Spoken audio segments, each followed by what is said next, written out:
Let's always drink the good stuff. It's about food, art, travel, music, culture, lifestyle. It's interesting conversations with interesting people. And yes, sometimes it's even about drinking the good stuff. Hello, everybody. I'm really happy to have with us our guest today. She's someone I've known for a very long time. She's one of the first people I met when I got into the wine business. And she's someone who knows wine, and more importantly, someone who knows the wine business. Because without the wine business, knowing wine just becomes a hobby. I'm very happy to have with us today Allison Levine. Allison, welcome to Always Drink the Good Stuff. Thank you. I feel really old now to say that you've known me as long as you've been in the industry. I'm not that old. I know you're not. You were in elementary school, I believe, at the time. Yeah, you just dated me. Okay. Welcome, Allison. Thank you. I'm excited to be here. Wonderful to have you here. As I said, I've known you for a while, and I always appreciate the things you've done. And you wear, just like me, you wear many, many hats. But before we go into the hats you wear, where did you grow up? I grew up in Los Angeles. I'm a third-generation Los Angelino on both sides of my family. Wonderful. And was wine part of your family growing up? Nope, absolutely not. I think I have very vague memories of like my parents drinking probably like a Kendall Jackson Chardonnay on a special occasion. But no, wine was not something I was familiar with. Interesting. Mine too. I mean, when I was growing up, the only thing my dad drank was a beer once in a while. Yeah, my dad drank beer. Once in a while, on a hot summer day maybe. That was about it. So you can imagine his chagrin when I got into the wine business. I don't think anyone really knew it was a business you could get into. Exactly. Well, we'll find out sooner or later. What got you into wine? Ooh, well, I mean, it's a long story and a short story. I mean, I can do it quickly, but I had gone to school. I went to college in Santa Barbara. So, of course, I was sort of introduced to wine there because we would go wine tasting on weekends because it was a fun thing to do. And it was there. It was there. It was a 40-minute drive, and we felt so, I don't know, probably with our fake IDs, we just felt so adult. But even then, I didn't know much. In hindsight, I know that I was drawn to the sweet Muscats more than the tannicky Cabernets, but I knew nothing other than, going up to like Fest Parker and having a good time with my friends. And then after college, I was an au pair in Italy, and I lived in a small town or a medium-sized town in Piedmont. Oh, nice. Actually, the rice capital of Italy, but surrounded by vineyards outside of that. And their wine was just on the table all the time, and that's where I really learned how to drink wine. With the proper risottos. Yes, with risottos, with everything. And in hindsight, I know I was drinking dolcettos and barberos with occasional nebbiolos, but I didn't know that. I just didn't have to think about it. I went to dinner, wine was on the table, I drank it, and I was like, oh, that's great. I did fall in love with Brachetto, which I did remember and came home with, but it was really that experience that showed me how wine was part of culture and food. But when I came back to the U.S., it still wasn't in that. So I sort of went about my ways, and I went off to grad school, and I was in D.C., and I saw wine tasting, and I went thinking that would be so much fun, and I left more confused than I had started. I had put a star next to every wine I liked. Couldn't tell you that Chardonnay was a white wine or Cabernet was red. I didn't know anything. Right. And I gave up after that. And then, I told you it was a long story. I moved back to LA in 99 to work in the .com world. And a friend of a friend taught wine classes as a hobby. And I started going, and I was bit by the bug. And so the more I learned, the more I wanted to know. And when I got laid off from the .com bubble, in 2001, the original bubble burst, I found myself drinking for a living. That's wonderful. I'm going to read some of the prep work you've done or background work you've done in the wine world to get you where you are. You have an incredible palate. So. Oh, well, thank you. You started a company called Please the Palate. Yep. You have a master's degree in international communications. Mm-hmm. You are a WSET Level 3 certificate in wine and spirits education. Yep. You're an Italian wine specialist. That's a lofty title. Yes. You have certified meeting professional certificate, Bar Smart, Tasting Panel Magazine, Learn About Wine, Chambers and Chambers. There's a lot going on here. I mean, obviously, you've done your homework. You've been doing your homework over the last 2 decades. Yes. And I know most of these. What's Bar Smarts? So Bar Smarts was a certification Okay. for bar cocktail management. It was, so many years ago. I can't say I'm an expert in anything with that, but no, it was a certification on cocktails and Very well. Tell us about. I'm going to go over some of these things because they're very interesting. Because these are all the steps you've taken to bring you where you are today. Right. What does Please the Palate do? It's such a pleasing name, no pun intended. Well, I started my business 13 years ago, and the idea was my background is marketing, communications, and event planning. I did that before I got into wine. I was doing that in the tech sector and satellite industry before I kind of came over to this. And so the main bulk of what I do is that it's a small agency that focuses on marketing, communications, and event planning for the wine and spirits industry. But I've tied in everything that I've done in wine, because I've sold wine and I've done education of wine and I've, written about wine and everything. So Please the Palate sort of encompasses everything I do. So marketing and events is working with wine regions around the world to organize mostly industry-related events. I do consumer education. I write about wine. I have a podcast about wine. I've represented and done some brand work for brands. So it kind of encompasses a little of everything. But I think at the bulk of it, it's marketing and education. And well, I was going to come back to it later on, but let's talk about that. It's interesting right now.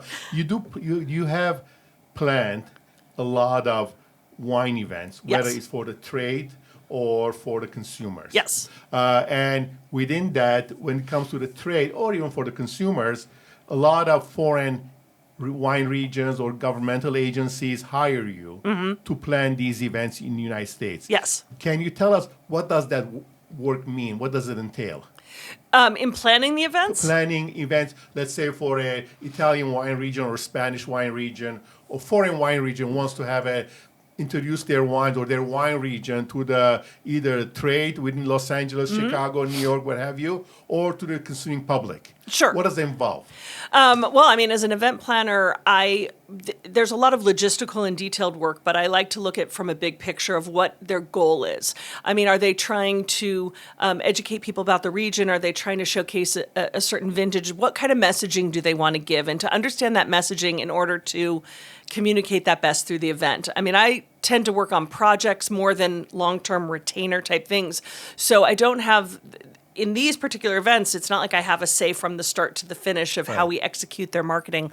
But I really try to take what that messaging is to make the event come alive. So it's about finding venues that are going to be well located, accessible, recognizable, a draw to go to, but not also out of the way. It's hard when you're in big cities to find something central.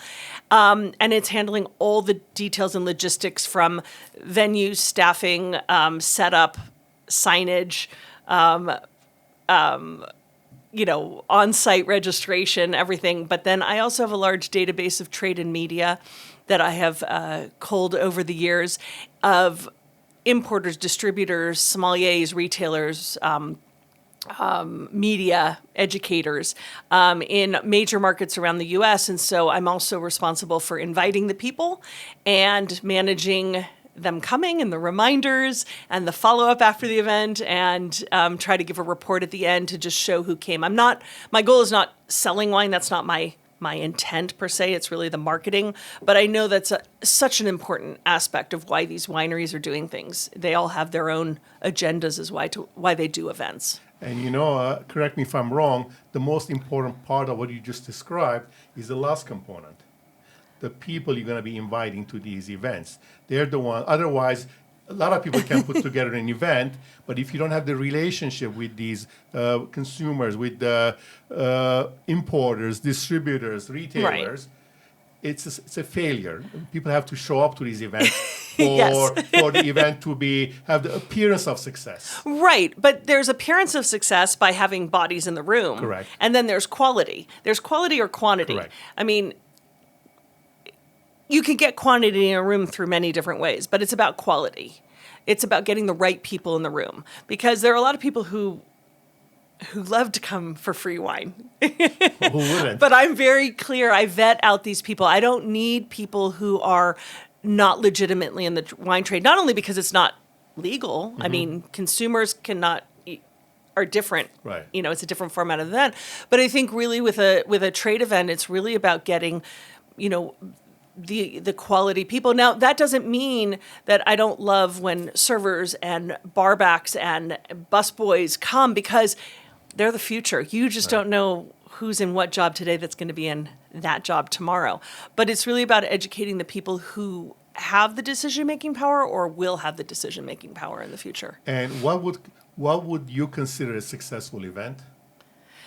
Ooh, when the client's smiling, it's successful for me. When they're happy, when the wineries are happy, I think it's successful. There are a lot of things that determine what's a successful event. I've been doing events for a long time. I'm pretty confident in my ability to have a seamless event. Yes, it's true. Anyone can put on an event. Anyone can order it, but organize it. They can find a venue. They can do it. But, you know, I understand every little detail that's needed, and I can work on a tight budget where you don't have a lot of decor, and I can work on a more extravagant budget. But it's having the nuance for every little detail, making sure everything's right and that everything's been thought of, so that the producers are happy and they don't have questions going, well, if only we'd known this, or this wasn't communicated to us, or we couldn't find this. That, you know, that you're very clear. I try to set standards. I never want to overpromise, but I always want to overdeliver. And you also, as you just said, you have to manage expectations also. Yes. At the same time. And at the same token, then, what do clients feel as a successful event? When The there are attendees or no, the participants? The organizers, the participants, or the organizing region, country, distributor, importer, what they consider a successful event? Well, I think it's a challenge because I work with a lot of international regions. So they're not as intimately familiar with our markets, right? I mean, if you come to one of my events in Los Angeles and you know the industry in general, and you look around the room and you're like, wow, there are some really good buyers here, some good importers, like there's some key people here. You know that that's a success.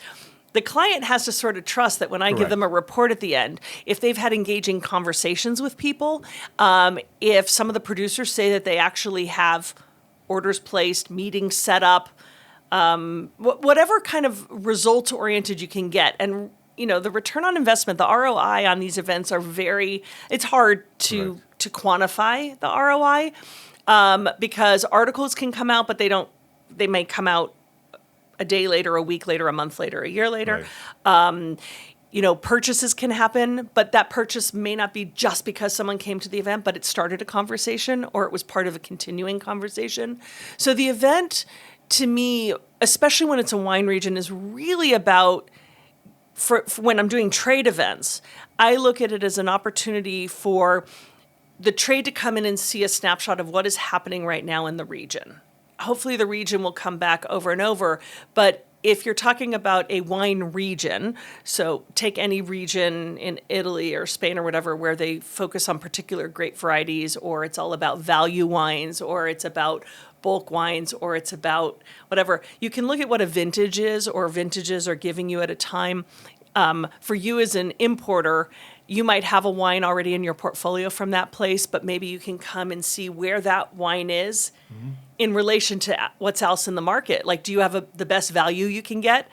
Did you taste something else that was better quality? And so, I think that's what people should get out of these events. And then, hopefully you see that investment, the return on investment down the line. I remember attending one of your events for Spanish wines a few years back, and that's when we started importing some of our wines from Ribera del Duero.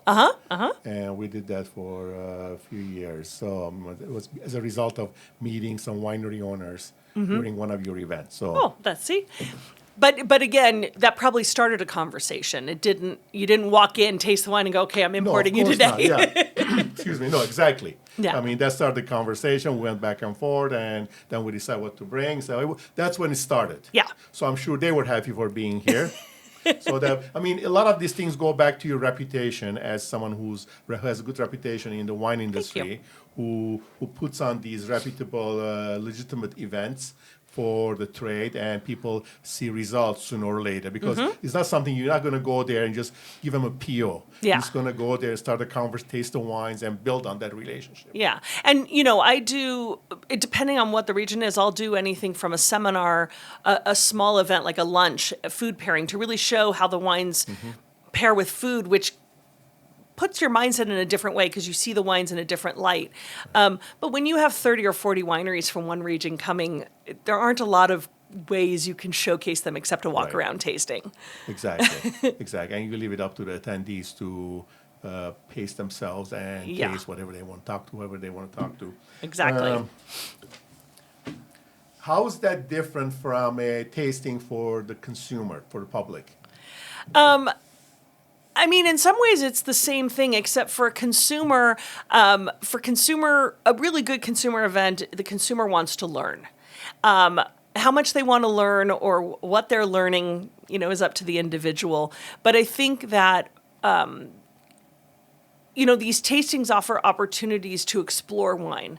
And maybe you're a fan of Pinot Noir and you go to a Pinot Noir event, and that's great for a consumer to explore something they know. But then you go to something you're not familiar with. It introduces you to new grapes or new places. And so I think, I always consider myself coming to this as a consumer, a student of wine, and I kind of came into it as a consumer. So for me, I'm always trying to learn and taste new things. So, I look for those opportunities, and that's how I approach doing a consumer event. In general. Well, one of the main differences, of course, is that the consumers have to pay to come to these events, whereas the trade don't. True. But here's one of my observations. Tell me if I'm right or wrong. Excuse me. I have participated in many of these, in all kinds of wine tasting events, and we have participated as vendors and in these tastings as well.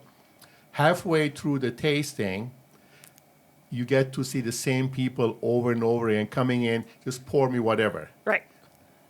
They just want to get drunk after that point. Yeah, they want their money's worth. Right. It's so funny. It happened last Sunday as well. And just after a while, you get to see the same people over. Oh, I really love that wine. Let me have some more. Let me have a little more. Yeah. With consumer events, I do a monthly wine, non-committal wine club. I'm promoting small direct-to-consumer wineries, like boutique wineries in California.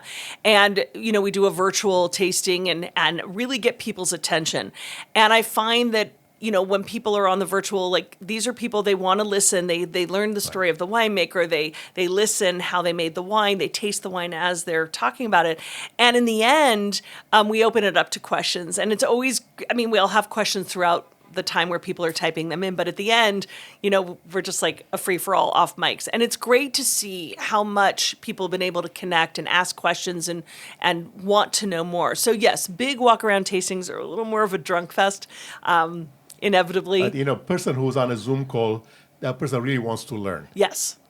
They made a commitment already to be there, to have the sample sent to them, and they're sitting there for an hour and listening and learning, paying attention, and listening to the details and nuances. But the walk-arounds are a little bit different. I get that. But that I created an event this year that I'm working on for next year called the Festival of Forgotten Grapes. Yes. And not that I'm doing a shameless plug here, but it's very interesting to me. Please talk about it. I was going to bring that up. You brought it up. You must be reading my mind. Well, but I was going to say the thing about this event is not just what our theme and our focus is on the event, but it's really one of the things that I thought is missing from most consumer events. And it's called again, please? The Festival of Forgotten Grapes. Okay, what is the idea behind it? So the idea about the Festival of Forgotten Grapes, it is in California. There are 9 grapes that make up 93% of what is planted here. And this is an event celebrating the 100 other varieties that make up only 7% of what is planted in the entire state of California. So, and you're focusing on California grown. Focusing varietals. on California, although we may have 1 or 2 importers doing some forgotten grapes from other countries. But a Nebbiolo is forgotten here in California because there's little planted. A Nebbiolo is not forgotten in Italy. It is a primary grape. So But let's face it, though, California Nebbiolo is not going to have much of a demand here. no, but there are some very, very good ones. Are there? Yes. Okay. You have to come to the event to see. I will. No, there are some wonderful producers, but I think that what's interesting about the forgotten grapes is we're catering obviously to a particular audience, people who are who like wine, who are curious, people who want to explore, people who want to learn something different. They may be familiar with some of the grapes, introduced to others. Some of these grapes are not unknown to people who have traveled around the world because they're Spanish grapes, Italian grapes, French grapes, German grapes. They're not the big names that people drink every day or you see on every wine list. But the event is one thing, but I think what's really unique about our event is what is missing from a lot of events out there, which is we have a retail component. And That's smart. but what I say about that is that it's a twofold. Like, I have a retail license because of the wine club that I have. So this is why I can do it. Because I've done events in the past where I've partnered with a retailer, which is a great way to do it. But then that retailer has to carry every single wine. So if you partner with anything from a Bevmo to a little local retailer, they're going to have to buy in the wines as Right. people order them. And when they do that, because they buy through the wholesaler, through the distributor, they have to buy in case buys or they have to pay a fee for breaking those cases. Because of the license I have, which is an online license, we have people order what they want, mix and match, and we're able to buy the wines directly from the winery, and they don't ship them. We hand deliver so that we are able to eliminate a lot of the costs Right. to keep costs down for the consumer. But also, make it something fun. Because if each winery were to take their own orders, that's great for the one winery that gets the orders. Right. But usually someone falls in love with your wine. They order a case because you've given them some discount for ordering a minimum amount. And by the time they get to the 10th table, they're like, oh, I've already bought 3 cases of wine. I'm tapped out for the day. And at our event, we're saying to people, have fun. Buy 2 bottles from this person, 6 from that, 1 from that, 1 from that. If you end up at the event with 3 bottles of wine purchased, great. If you end up with 3 cases of wine, great. Even better. It really is an individual thing of what you want with no obligations of minimums or. No, that's very smart. That creates a relationship between you and the customers as well. They get to know you as the source for those wines. Right. And if they want to buy again later on, They they'll go to come the back wine. to you. No, they go to the winery. Oh, okay. We send it right off to the winery. Okay, it's a win-win. The goal is to make this a win-win for everyone, for the consumer, but also for the winery, to maybe introduce new customers who, yes, some wineries have said to me, oh, I might sell more if I sold direct. And I'm like, yeah, you might get 1 person or 2 people who order a case of wine. Right. But if you get 6 people that order a bottle, that's 6 new customers you might be able to reach out to in the future and offer your wine club or offer a special or invite them to do something, and make them a long-term customer. It's part of their client acquisition Exactly. process. So what were some of the really unusual varietals that you were offering that day? Well, we had two producers doing Assyrtiko, domestic Really? Assyrtiko, Okay. which I thought was pretty Was interesting. one of them from Santa Barbara area? One of them the was Greek from family there. That Paso Robles. are they from Paso Robles? Yeah. The Greek family. Yeah, Boots family was. Yes, I've met them actually. A good Yes. father and son. Yes. They have an Assyrtiko. I've tried actually. And then pretty I'm good. trying to think who else had our other Assyrtiko, and I'm blanking on it. But yes, we had 2, which is Wow, okay. having 1 is weird enough, Right. but 2. We had Teraldigo. We had a producer in Bakersfield doing a Ruque, which is a Piemontese. Never heard of it. It's a Piemontese red grape, delicious wine. And they had Ruque. It's an obscure grape in Piedmont. Okay. So even more obscure here. But we also had wineries like Vega Vineyard in Santa Barbara and Giornata in Paso Robles who focus, and Tanzi in Sonoma, that focus exclusively on Italian varieties in their wine production. We had a lot of producers that do Rhone grapes because Syrah is not a forgotten grape. But Grenache, Viognier, Roussanne, Marsanne, Are those Claret considered? Blanche, Beurre Blanc, Piquepoul, all forgotten grapes. Really? Yeah. Grenache as well? Well, I don't have the California acreage report right in front of me, but in general, there's something like 20,000 or 40,000 acres of Syrah planted, and there's 4,500 acres of Grenache. Wow. So Interesting. it's I would understand peak pool. yeah. And we are talking because there's something like 90,000 acres of Chardonnay, I believe, or something like that, and it's like 120 acres of Cinsault. You know, so I mean, you really forgotten grapes. You know, Most of them are probably in Central Coast area, right?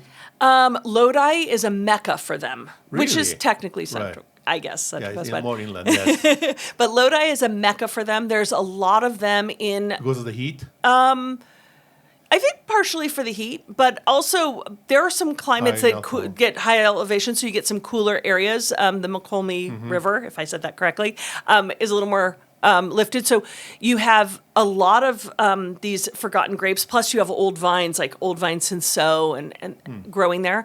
San Ynez Valley has a good amount of them, especially because there's, you know, around the Ballard, Los Olivos Right. area of all the Rhone varieties. Correct. So, you know, that's producing it, but there's a lot of Gruner Veltliner now coming. I mean, Really? a lot is a relative term, right?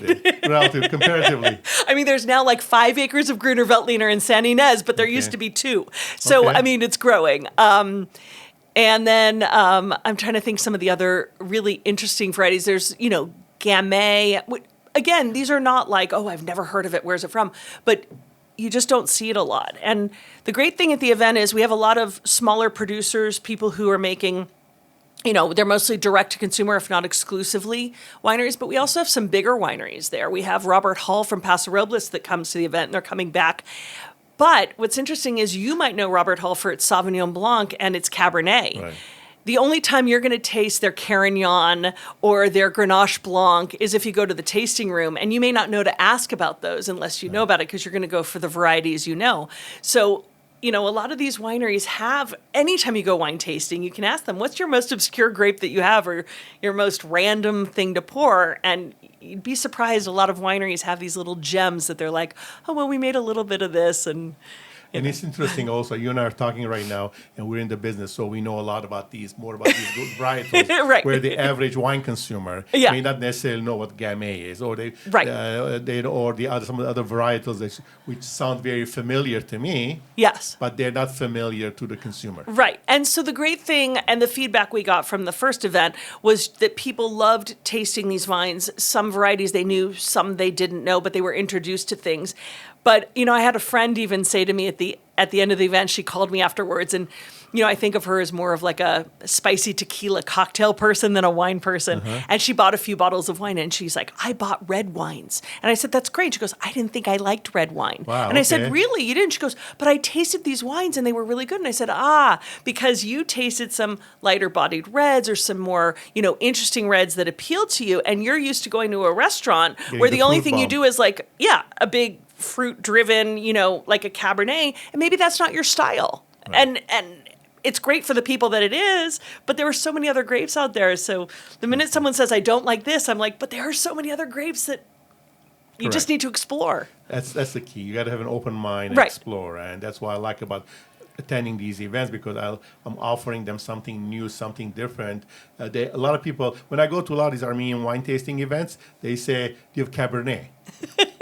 I go, "Well, no, we don't have a Cabernet, But we have Areni, and another and Areni. Garmirahut, and so on. And why don't you try it?" And there are different styles of Cabernet. Right. There are different styles of RNE, different from some appellations, from different winemakers, different altitudes. So each one is going to have a different expression of the wine. Right. And you just have to stand there, enjoy them, and keep an open mind. That's the beauty of going to these wonderful events. Yeah, and one of the things I would say to any wine drinker who doesn't think of themselves as that knowledgeable, I mean, sometimes the most knowledgeable people, the people who think they know the most, have a very limited palate. They know what they like and they drink that, and that's great. You know what you like. Right. But I think what's really fun is to kind of know what you like, but be able to describe it, not by grape per se, but describe what you're liking. Do you like the mouthfeel? Do you like the high acidity? Do you like the juiciness? Do you like the jamminess?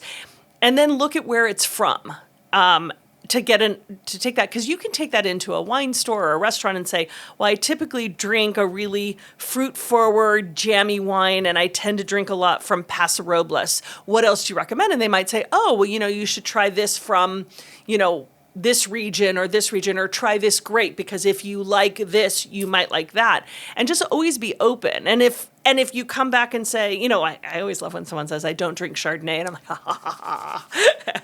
I am going to convert you, because the one ultimatum I say in wine is that there are no ultimatums. You cannot make an ultimatum in wine. Exactly. I probably don't want to drink the buttery Chardonnay, which... Yeah, but not all Chardonnay are buttery. Correct, exactly. And the minute you say, I don't like this, it's like, wait a second. Now you can say, I don't prefer this, but... Yeah, that's wonderful. That's very interesting. We see the WSET label around. Many people carry that as part of their title. Can you explain to us what that is? The Wine and Spirits Education Trust is a What does that do? It's a certification with different levels out of the UK, out of London. It's a great program. When I was looking for certifications, sort of the two main paths you can take is the sommelier path or the WSET path. And since I don't work in restaurants and I don't work on the floor of restaurants, the biggest difference between the two is the sommelier one has a service aspect that WSET does not. And as I do education and events and writing, the WSET certification seemed more appropriate for what I was doing. So I did my level. They didn't even offer level 1 back when I did it long before, but level 1 is so introductory. Level 2 I did a long time ago, where I drove down to Newport Beach every Saturday for 6 weeks, because that's the only place it was being offered at the time. And then I kind of sat on that for a while. And then a few years ago, before COVID, I got the impetus to do, my level 3. And then during COVID, I toyed with going for my diploma, but then I decided not to. How difficult is the level 3? That's a hard thing to say. I've been working very on it. Difficult.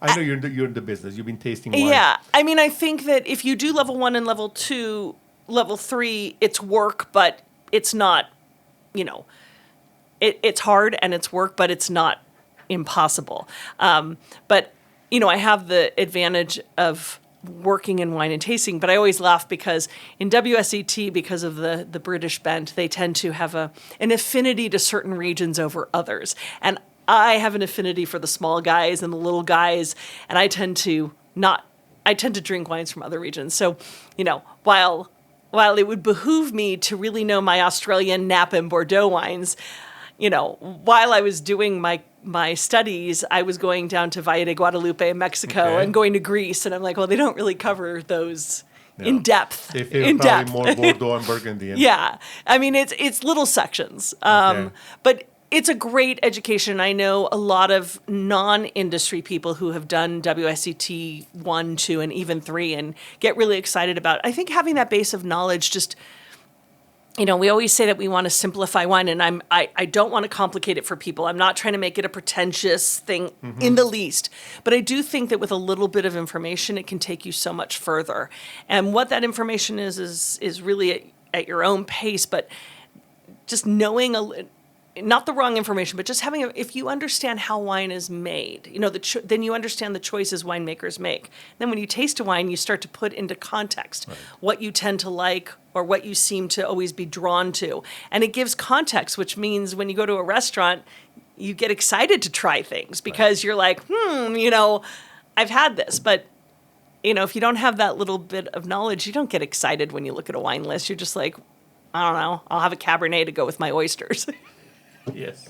No, that's true. And that's when the good sommelier wine steward comes into play to make suggestions based on what they're ordering. Right. And that's wonderful. As we mentioned earlier, you have an Italian wine specialization also. I think I have a little affinity because I spent some time there. Right. So. Okay. All right. Let's talk about Italy. I love Italian wines. And where are some of what's your favorite wine region in Italy? It's hard to say I have a favorite.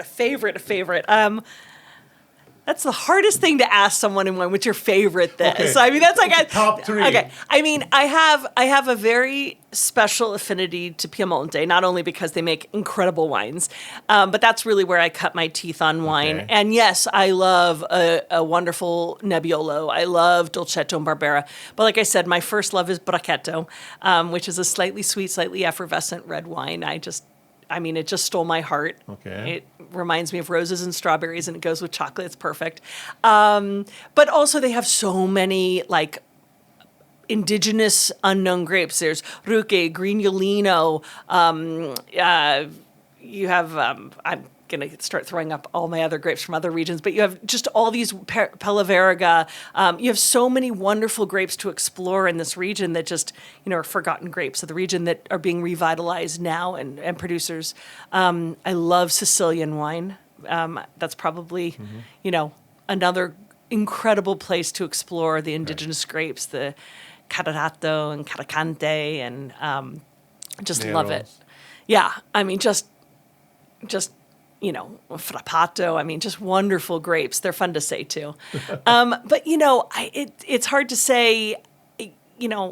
Exploring anywhere else, I had great wines when I was in Umbria, and I want to explore more of that.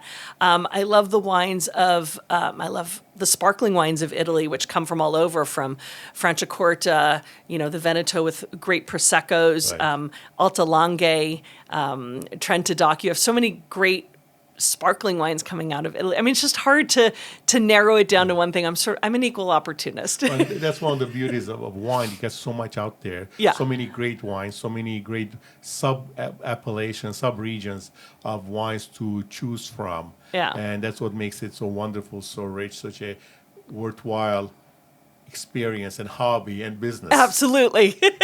Exploring the world of wine. Exactly. Well, how about let's have some French? What are some of your favorite French wine regions? I have less. I've spent some time in France, but not enough. So, of course, Champagne. I've been there for one day, but it is my goal to go back and spend more time. I had a goal to get to Champagne and touch the chalk walls, and I did it. But Do you think Champagne is not underrated, but underutilized, or not too many people think of Champagne as an everyday drinking wine? They rather think of it as celebratory wine. yeah, but I think that all sparkling wine is seen as celebratory and not every day.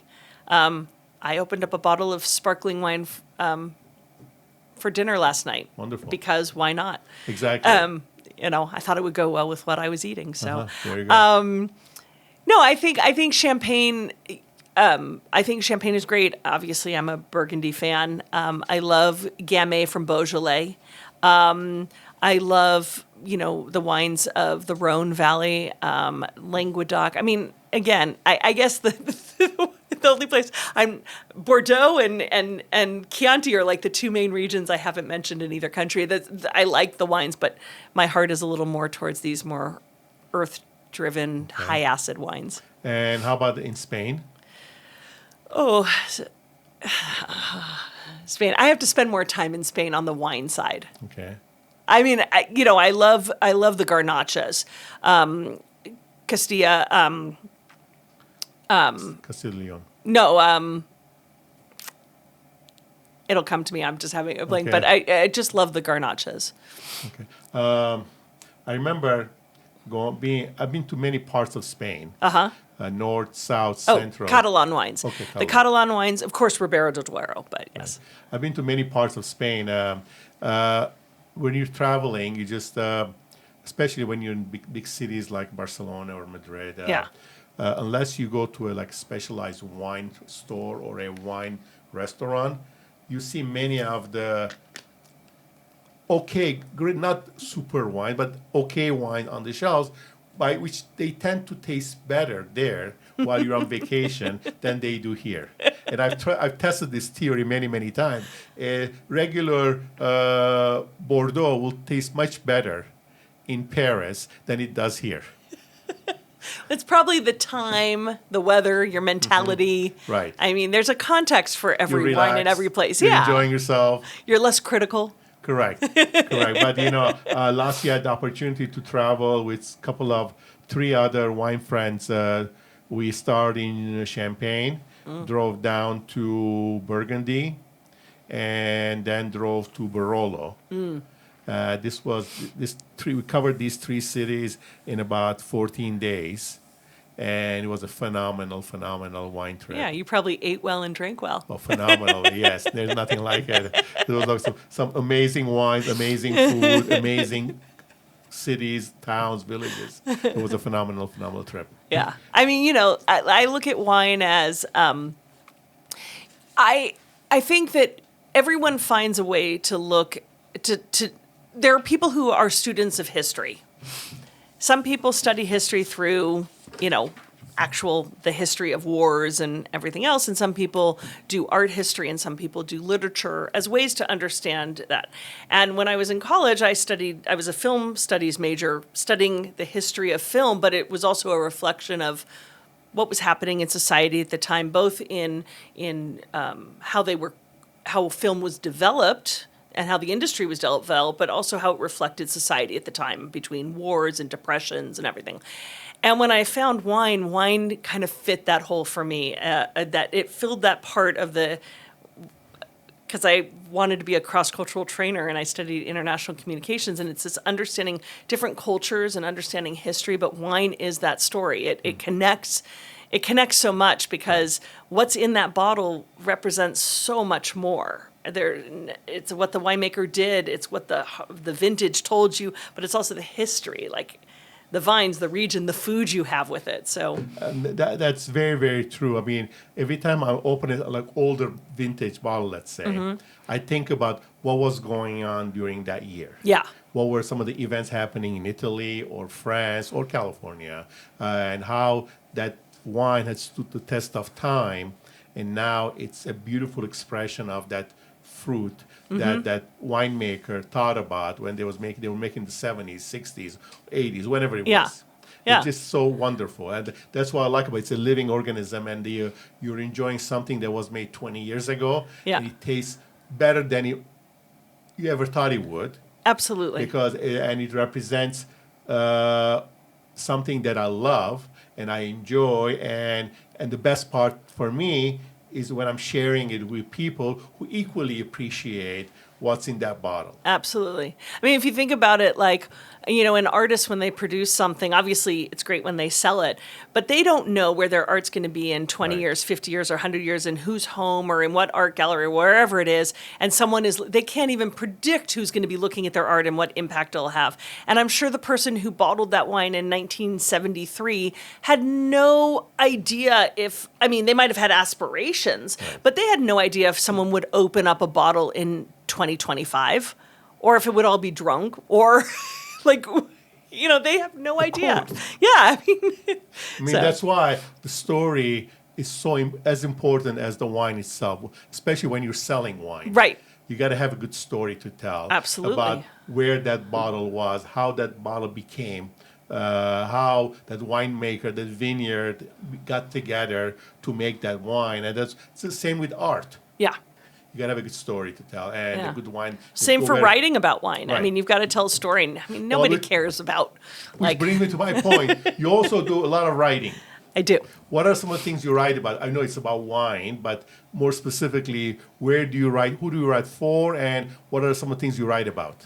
Well, I write about wine and wine travel and wine life and wine and food. I have a blog under Please the Palate, so I do a wine of the week every week where I feature a different wine and talk about what I drank it with, food-wise, and a little bit about the winery. And I always love to explore, how I pick a wine of the week is really about something interesting that drew me to that wine, as to, either I was out somewhere and got to taste it, or I have it at home and enjoyed it.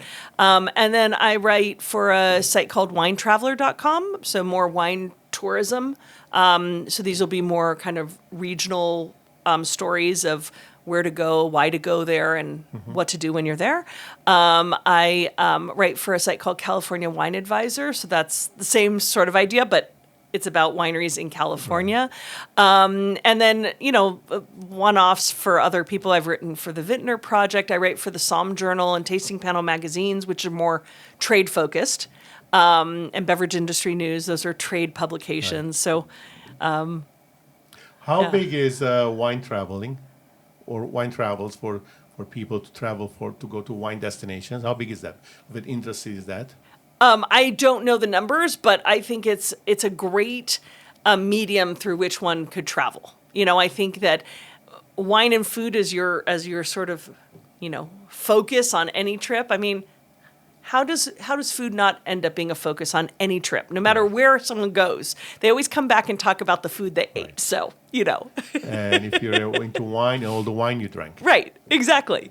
So, it's great you come back from a trip and you talk about, the beautiful architecture you saw, the old village you saw, and the food you ate. I mean, that's always what happens. So, you just throw wine in there as that added Absolutely. experience. And to what you said, it's about sharing with friends and culture, and you learn so much about a place when you kind of see how wine plays a role in life there. And what kind of role it had played over time. Right. And which really gets you going and learn about wanting to learn, because in a lot of these wine regions, wine was the industry that brought the town, made it became what it is today because of wine business, wine trade, buying and selling vineyards, and all these things that came to over time that made them what they are today. I always have this joke when I'm traveling to Italy, but in Europe, when I'm there and you get a little water and you'll have a glass and they pour you this much water. And I'm like, I'm an American, please fill up my glass. Like, I drink water. Right. And they always give you this much water. You have to ask for water. But you never have to ask for wine. No. They always fill up your glass with wine, but water you have to beg and plead for more than like 2 sips. Right. And I also have to ask for ice. Yeah, they don't believe in ice. Right. What's the most satisfying part of your job? I don't know. I think I'm satisfied when I know that people are happy with what I've done. I guess I feed off that. So if the client's happy with an event, if the feedback of attendees is positive, if someone read an article and says something nice, just knowing, not because it's like, I feel so good about myself, because it means that I got through to someone somehow. Right. Maybe that little bit of passion I have spread onto someone else just a little bit and intrigue them. Because for me, there are 2 parts for me. First, discovering a new vineyard, a new winery, a new region, and having the experience of tasting the wines that are coming out of there. And equally, sometimes even more so, is when I make a suggestion to someone, try this wine or buy this bottle of wine. And they come back to me and say, we loved it. Yeah. I love that. That means that I made a difference in opening up their mind, their palate, teaching them something new, offering them something new for them to try. And I love that. I get sort of gratification out of that. Yeah. And again, consumer is a little different than trade, because with trade, I want a client to be happy. I want them to feel that their money was well spent and that they got what they wanted out of that event, whatever that is, whether it's the quality of attendees, the number of attendees, the wines showed beautifully, whatever that is. Right. On the flip side with consumer, it is about, can that, sort of wine bug that bit me so long ago, can I spread that? Just can I help someone else find that, where they just get a little excited, I remember sitting at a dinner once. I was on a press trip to Germany, to the Mosel, and we were having dinner, and it was at Ernie Lowson's house, which was a treat enough. But I'll never forget. I mean, it was a wonderful experience for me. But we had a Trockenbeeren Auslesen, which is a very sweet wine paired with it was a date wrapped with bacon or something like that. And it was just a wonderful pairing. And there was a young woman from the PR team who tasted it and just had a reaction, because it was her very first aha moment. Wow. And everyone kind of remembers their first aha moment of that food and wine pairing that just transcends anything else, that you don't have words for it. But once you have it, you're always aspiring to find another one of those. And we sat there and we watched her, and she had no words. She was just like, she was so kind of touched by this experience, and it was an amazing pairing, and that's what I hope everyone can always have, is that experience where they just don't have words for it, but they know that they want to go after it to find it again. New discovery. Yeah. Similarly, a few weeks ago, I came across this Georgian Merlot. Ooh.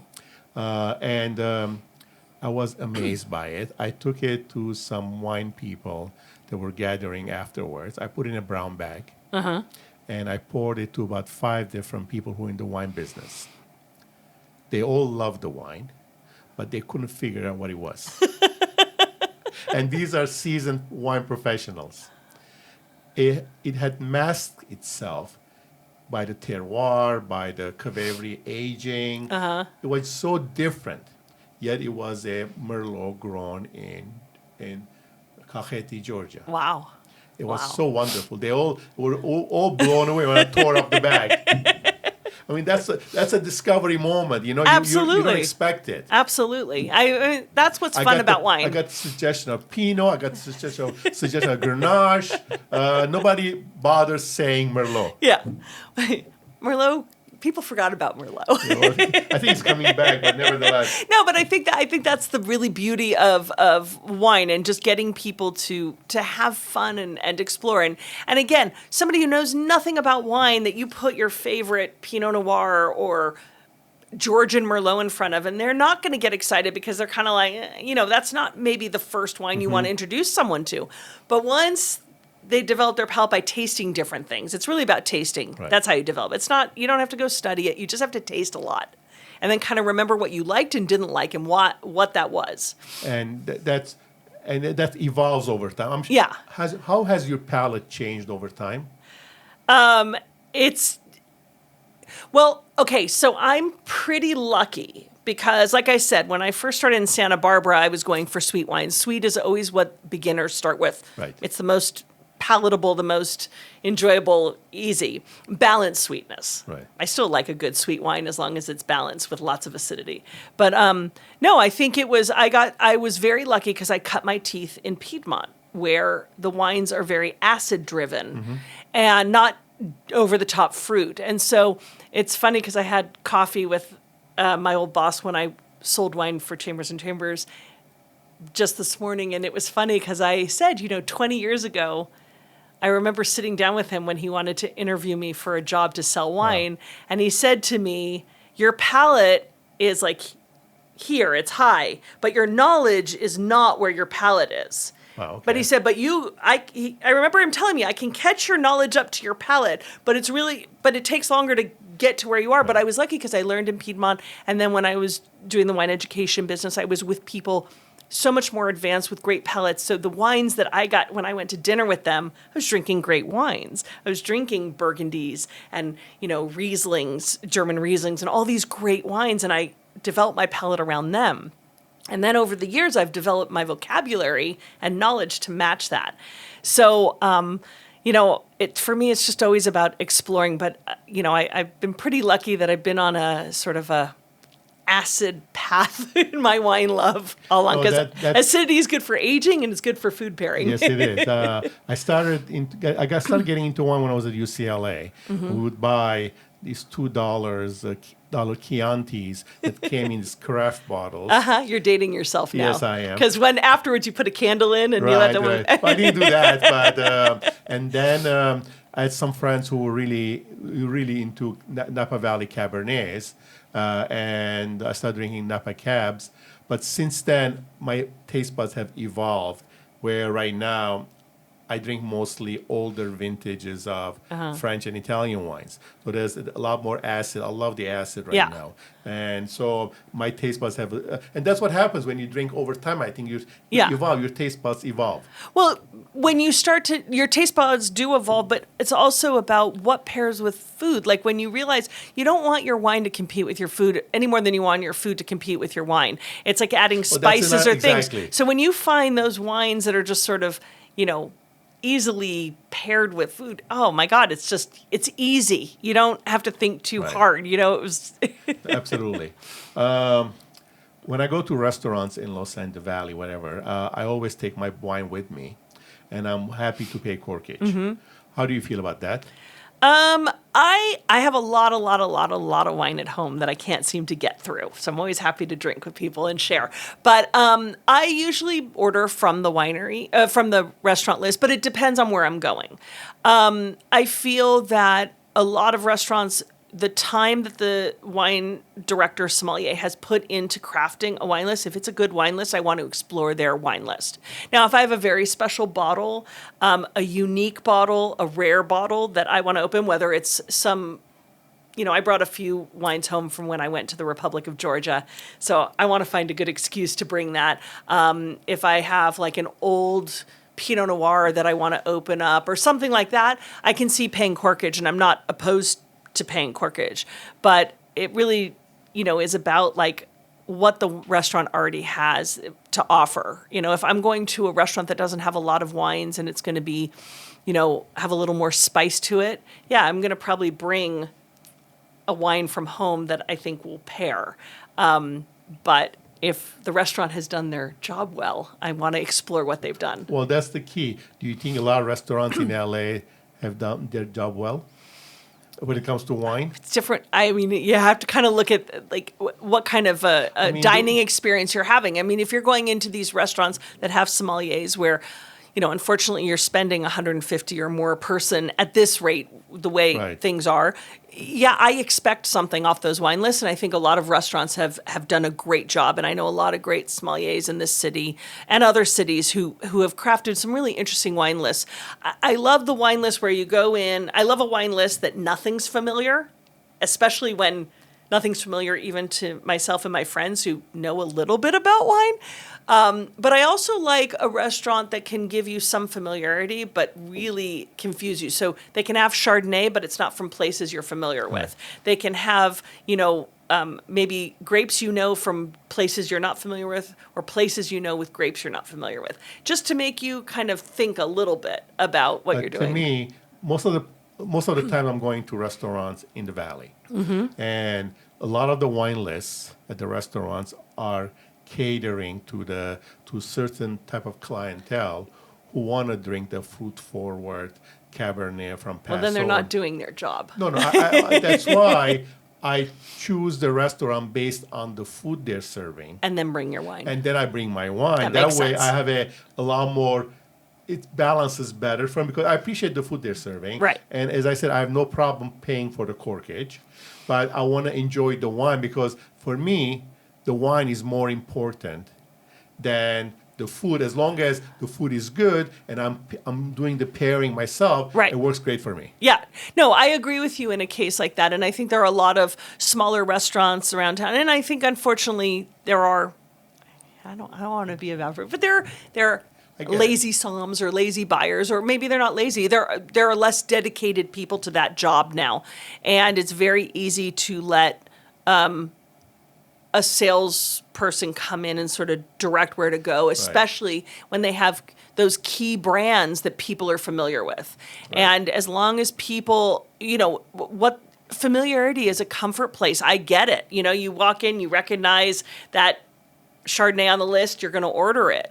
But, there's so much more. And like you said before, there's a story behind everything. So sometimes there are stories you might not like to know about a brand. There are stories you might not like to know about how a wine is made if you really took the time to look at some of these brands. I know there are some articles going around about how much sugar is in certain large, well-known brands. And, a lot of people don't think about that. And if they really thought about the mega purple being added or most people don't know what that is, by the way. Yeah, grape concentrate, but it adds color and it adds sweetness. But that's why it's kind of interesting to have someone that works in the restaurant who can turn you on to something. And it doesn't have to be a weird wine they turn you on to, just maybe something that you're not familiar with producer-wise. And as I'm sure you are, when I'm at a restaurant with some friends, I'm the one who gets handed the wine list. Yeah, most of the time. Except when I go with wine people. And then it's If I'm with wine people, I defer it to them. Me too. Because I want to learn something new. I want to see what their thinking is. Yes, exactly. And that's what makes the whole evening fun, because we spend half the time talking about the wine and what we think about it and what the next bottle is going to taste like. Exactly. And that's your whole conversation. But no, I mean, it's actually interesting. It is wonderful. You know, I have a lot of friends that work in different fields, and I think what they do is very interesting. But I can tell you that 9 out of 10 times that I go to dinner with a group of friends, nobody's asking the lawyer to tell more about their work. Nobody's asking the teacher. My friend who's a therapist might get a few questions, right? You know, like, are you analyzing me? Can you help me? Whatever. Even though that's not what she does. But everybody wants to talk about wine, and they don't necessarily need to talk about me. They're not necessarily asking me to talk about me, but they're talking about wine, their wine travels, their experiences, what they tasted, what they like, what they buy, where they went. And it makes a conversation. Because, I mean, that's what makes it interesting for them. It's new for them, or they're not very familiar with it. Yeah. And from the outside, it looks wonderful, and it is wonderful. But a lot of people don't realize it's still a business. Yes. It's still a business. You have to run a business. I was talking to some people the other day. She goes, "Oh, you know, it's so wonderful. You get to travel a lot." I said, "Yes, I do, but I still have to run a business." Yes. Which I love doing as well.